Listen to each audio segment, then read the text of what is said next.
Hello guys, I'm Theme Parker and today we're here to determine which theme park is better, Disneyland versus Universal Studios Hollywood. For me, things that make theme parks good consists of three categories: entertainment, atmosphere and food. And you can divide those three categories into 10 more specific categories.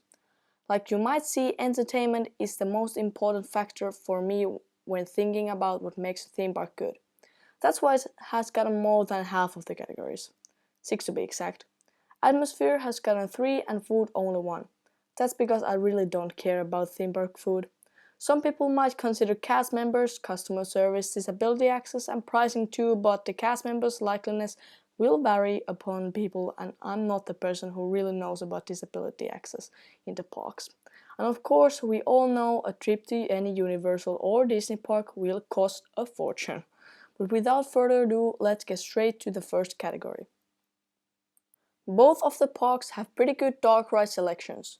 Universal has some masterpieces like The Secret Life of Pets, Mario Kart, Transformers and in my opinion the best dark ride ever created, Harry Potter and the Forbidden Journey. I could talk for that ride for hours, but we don't have time for that in this video. Disney on the other half has maybe the best collection of classic dark rides in any park. Haunted Mansion, Peter Pan's Flight, Mr. Toad's Wild Ride, Pinocchio's Daring Journey and many others. Disney also has the most innovative new dark rides in the theme park industry. Indiana Jones' Adventure, Mickey and Minnie's Runaway Railway and the amazing Star Wars and the Rise of the Resistance. I feel that there is no other winner in this category than Disneyland, so the first point goes to Walt Disney's creative backyard. What? Next category might be a big surprise to people who have only visited the Orlando theme parks because Universal has one of the best Rollercoasters collections there. But here in LA, Universal really has only a couple of coasters with only good one being Revenge of the Mummy. After the Fast and Furious coaster opens in 2026, it will help, but still Universal Hollywood misses the roller coasters they have in Orlando. Disney on the other hand might not be known for the thrill rides, but they still have some solid coasters like Big Thunder and one of my favorite rides of all time, Space Mountain. Therefore, I'm gonna give the point to Disneyland. Again. Water rides. If you're crazy and like getting wet, this is your category. Disney has some great water rides in the park like Pirates of the Caribbean, It's a Small World, Jungle Cruise and the new Tiana's Bayou Adventure. Universal has only one water ride in the whole park, but it's the best water ride ever built, if you ask me. Other people would probably say it doesn't even fit their top 5, but I simply don't care. It's the best water ride in the world. Like it has dinosaurs and cool sets and dinosaurs and Chris Pratt and dinosaurs. Point to Universal. Yeah, give the point. No, not there. Good. Now we can continue. Next category, screen rides and more specifically simulators might not be the deciding point that makes you go into a theme park, and it might be a thing that some people think is something that makes them not want to go into a theme park, but we are going to count them as a plus. Disney has 2 Star Wars themed simulators that I really like, Star Tours and Millennium Falcon Smuggler's Run. Universal has one of my favorite simulators, Simpsons, but it just cannot beat the feeling of launching your spaceship into hyperspace. Or can it? Actually, Simpson is pretty good according to not a single theme park fan except me. So, point to Universal. Then the category that I am a true expert in. Jokes aside, this category will be easy to determine because Disney is the place to be for families with younger kids. Universal does have the Minions area with the world famous Highway Minion. Well, I don't know if I would call it world famous, but still, point to Disney. Then the shows. Universal has some great shows like Waterworld. It's really interesting how Waterworld got its way to the theme park. I don't want to spend the whole video talking about it, but I want to just give you some little info. So basically Universal was creating this movie called Waterworld, of course, and they thought it would become a great hit. Well, they were wrong. It performed so badly that it almost became a symbol of a bad box office success. Universal still released the show and against all odds it became a fan favorite. Even though nobody cared about the movie, it was fun watching planes crash to a wall. If you want to know more, there's an amazing video about Waterworld, so go check it out after this video. Disney got a lot of great shows, and when I say a lot, I meant a lot. The Enchanted Tiki Room, storytelling at the Royal Theatre, great moments with Mr. Lincoln, Tale of the Lion King, the parades, Fantasmic, and of course the fireworks. Point to Disney. Queues as a category represents two aspects: wait times and how quickly you feel like the queues are moving. Disneyland has the power of ride quantity.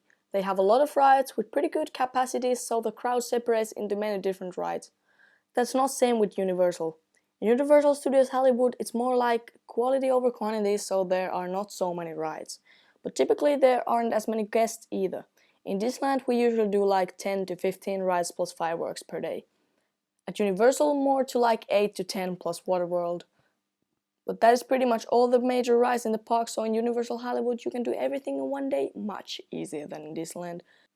The queue lines in both parks are pretty detailed, and it makes the queues feel much shorter. Disney does it very well, but I feel like Universal is the true expert at this. In Revenge of the Mummy there are many interactive traps that trigger if you do something. Mario Kart and Harry Potter are one of the best queues, if not the best I've ever been in. So much so that Harry Potter and the Forbidden Journeys queue could be an own walkthrough experience. And in the Simpsons ride you can watch, well, Simpsons. And that's one of the worst queues at the park. That says something, right? I have to give this point to Universal. Characters are a bigger part of theme parks than most even realize. A park without roaming characters would feel empty and like something would be missing. Everybody wants to grab a picture with at least one Disney character in their trip. But not so at Universal. Some of Universal's meet and greets arguably might be even better than Disney's, like the Raptor Encounter, but still Disney just leads this category by a margin. Say some Disney's roaming characters. That's right, it's pretty easy. There's Donald and Daisy Duck, Mickey and Minnie Mouse, Winnie the Pooh, and all of those Disney princesses. Well, then name some Universal's roaming characters. Not so easy, is it? Well, yes, there are some pretty known characters like the Minions and Scooby-Doo, but still, I think I made my point. And talking about points, point to Disney. Theming is the second most important thing about theme parks after rides, in my opinion, of course. Some might even say it's the most important. It is a theme park after all.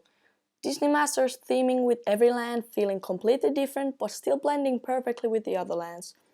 There are the non-IP lands like Adventureland, Main Street USA and Tomorrowland, but also the IP-based lands like Star Wars Galaxy's Edge and Mickey's Toontown.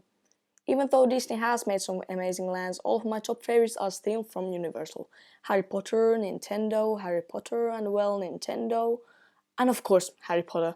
There's also Minions, but yeah, it's not so great, is it? And everything else in the parks looks like this. I understand that the whole theme of the park is Universal Studios, but it just feels like a way to save money from the theming expenses. I have to give it to Disney, even though Universal could be better if they created the whole park like Wizarding World of Harry Potter and Super Nintendo World. Last category on this video is food. I don't know if I'm the right person to judge this, cause I'm not so much a theme park food guy. I rather ride rides or watch shows than spend an hour at a Star Wars themed restaurant drinking whatever this is even meant to be. But I am willing to spend an hour waiting in line for an oversized donut. I don't know what I'm doing, so I'ma just give it to Disney cause I've heard they have some amazing food there. I'd just rather bring my own pizza from a restaurant across the street. So I guess that's it. Disneyland won and I think it's for the best. Disneyland is just on another level from Universal Studios Hollywood, and I've had some of my life's best days at there. So, I really recommend you go to both of those parks and maybe even squeeze in a little visit at the Disney California Adventure too. It might be worth it. So thank you for watching this video. It would mean a lot to me if you would press the like button and maybe even subscribe if you want to see more content like this in the future. Thanks a lot. Peace.